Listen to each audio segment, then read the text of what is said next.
नमस्कार साथियों, बोलावा श्रृंखला में आज हम बात करेंगे जन योद्धा टंट्या भील की। टंट्या भील एक ऐसा व्यक्तित्व था जिसने अंधेरे वन प्रांतरों में जन्म लेकर अभाव और अशिक्षा से जूझते हुए अपनी इच्छा शक्ति और संकल्प से एक ऐसा असाधारण आंदोलन छेड़ा जो शोषण और अन्याय के प्रतिकार का प्रतीक बनकर संपूर्ण परिप्रेक्ष्य में छा गया। जनसेवा, नारी सम्मान और अपने समाज के प्रति टंट्या का जुड़ाव इतना गहरा था कि आज भी इस इलाके का हर बच्चा बलिदानी टंट्या को मामा के संबोधन से पुकारता है। समूचे मालवा निमाड़ अंचल के वन प्रांतों में किंवदंती बना टंट्या भील का जन्म 1842 में निमाड़ के वन क्षेत्रों में पंधाना तहसील के छोटे से गांव बरदा में हुआ था। टंट्या भील का बचपन सामंतों और साहूकारों के शोषण के सामाजिक परिवेश में बीता। उस समय आदिवासियों का कोई मान नहीं था, उनकी व्यथा का कोई बोध नहीं, उनके दुखों का किसी को कोई दर्द नहीं था, कोई सुनवाई नहीं, कोई अपील या सहानुभूति के शब्द तक नहीं थे। तब संत सिंगाजी से संस्कारित टंट्या ने निमाड़ में शोषण के खिलाफ विद्रोह की परंपरा को जन्म दिया। टंट्या शुरू से ही स्वाभिमानी, निर्भीक और साहसी था। कहते हैं अंग्रेजों से उसकी भिड़ंत मात्र 13 वर्ष की आयु में ही हो गई। हुआ यह कि वह अपने मित्रों की टोली के साथ मांडू किला देखने गया। उस जमाने में अंग्रेजों का इतना आतंक था कि निगरानी चौकी पर थानेदार की टंगी हुई टोप को भी लोग सलाम करते थे। उस टोप की निगरानी एक सिपाही किया करता था। जो सलाम नहीं करता उसे बेतों की सजा दी जाती थी। टंट्या जब तीर कमान से लैस होकर मांडू किला पहुंचा तो उसने टोपी को सलाम नहीं किया। जब सिपाही ने टोका तो तीर कमान तान लिया और सिपाही को भी सिर पर टोप लगाने को मजबूर कर दिया और फिर जंगल में भाग गया। तीर कमान चलाने में टंट्या का निशाना अचूक था। वह लाठी भी अच्छी चलाता था। दौड़ने में उसकी क्षमता 6 घंटे में 60 कोस यानी 35 से 40 किलोमीटर प्रति घंटा, और जब बंदूक चलाना सीखा तो उसमें भी निशानेबाजी अचूक थी। टंट्या के जीवन में विद्रोह अपने और समाज के शोषण को देखकर हुआ। टंट्या ने सबसे पहले अपने ही गांव में शिवा पटेल के खिलाफ मात्र 14 वर्ष की आयु में आवाज उठाई, जिसके प्रतिकार स्वरूप शिवा पटेल ने उसके पिता की हत्या कर दी। बस यहीं से टंट्या का विद्रोह शुरू हुआ। टंट्या का विद्रोह सामंतों और साहूकारों के विरुद्ध जनक्रांति थी, जो आगे चलकर अंग्रेजों के विरुद्ध स्वतंत्रता का संग्राम बना। टंट्या ने 5 वर्ष तक मालवा निमाड़ यहाँ तक कि राजस्थान की सीमा तक भ्रमण करके लोगों में जागृति उत्पन्न की, शोषण के खिलाफ आवाज उठाने का मानसिक आधार बनाया। 5 वर्ष बाद लौटकर टंट्या अपने गांव विरदा आया।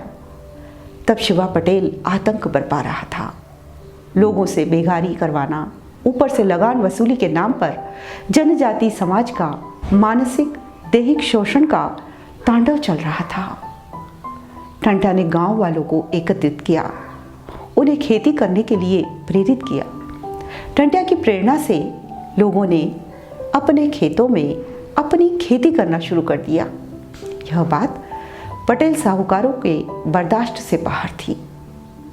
उन्होंने टंट्या पर चोरी का इल्ज़ाम लगाकर उन्हें जेल भेज दिया। 1 वर्ष बाद जेल से छूटकर टंट्या अपने गांव विरदा न पहुंचकर लोगों में असहयोग जगाने के लिए पहले पोखर फिर हीरापुर गया और झोपड़ी बनाकर रहने लगा। वहाँ वह मजदूरी करता और अपना अभियान चलाता। यह बात हीरापुर के हिम्मत पटेल को खटकती है। वह झूठी चोरी की साजिश रचकर टंट्या को फंसाता है और टंट्या को फिर जेल भेज दिया जाता है। वहाँ उसकी मुलाकात बिजनय भील से होती है। दोनों योद्धा मिलकर मुक्ति संग्राम का संकल्प लेते हैं। जेल में ही टंट्या के खिलाफ साजिश रची जाती है। टंट्या को इस साजिश का पता चल जाता है। जब उसे जबलपुर से खंडवा जेल शिफ्ट करने के लिए ले जाते हैं तो वह वहाँ से भाग निकलता है। अपनी सुरक्षा के पक्ष को ध्यान में रखकर अब टंट्या निमाड़ छोड़ होलकर और निमाड़ की सीमा सिहोरा में अपना डेरा जमाता है। वहाँ वह साधु के वेश में रहता है। उसी समय अकाल पड़ता है। टंट्या सारे सामंत साहूकारों का अनाज गरीबों में बांटवा देता है। साहूकार टंट्या की शिकायत होलकर महाराजा शिवाजीराव होलकर से करते हैं।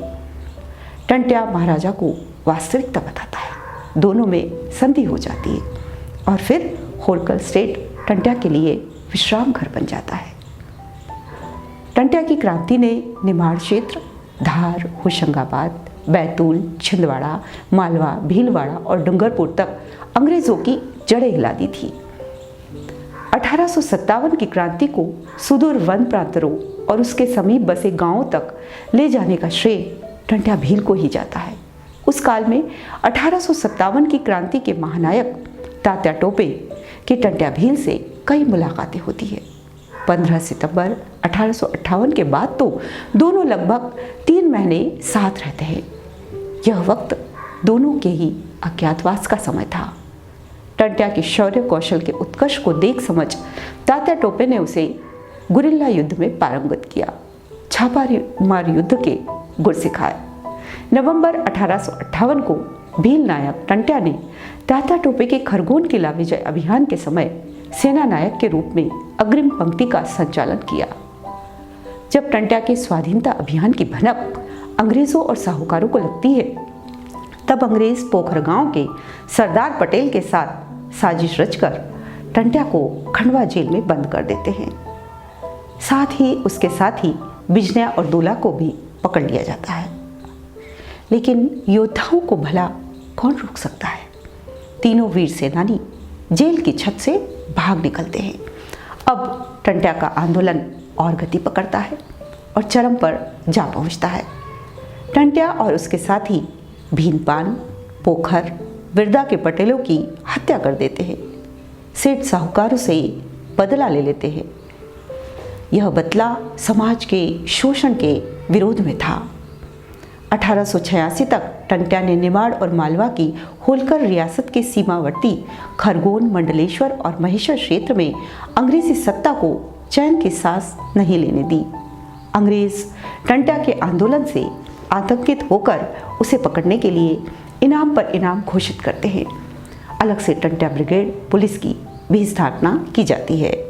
धरपकड़ का अभियान तेज होता है, जिसमें टंट्या के लगभग सभी साथी पकड़े जाते हैं। बिजनिया भील को फांसी हो जाती है।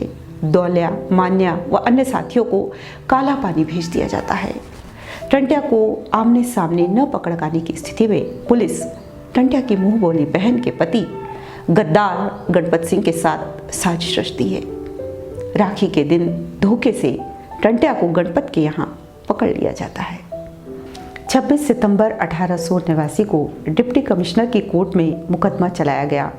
4 दिसंबर 1889 को आदिवीर टंट्या भील को फांसी दे दी गई।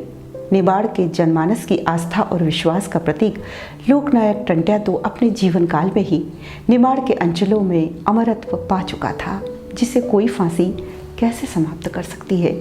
11 वर्षों तक लगातार संघर्ष करने वाली इस वीर स्वतंत्रता सेनानी टंट्या भील को भले ही अंग्रेजों ने फांसी दे दी थी, लेकिन इस जनयोद्धा के आदर्श संकल्प आज भी मालवा निमाड़ में गूंजते हैं। लोगों की कहावतों में, लोकगीतों में।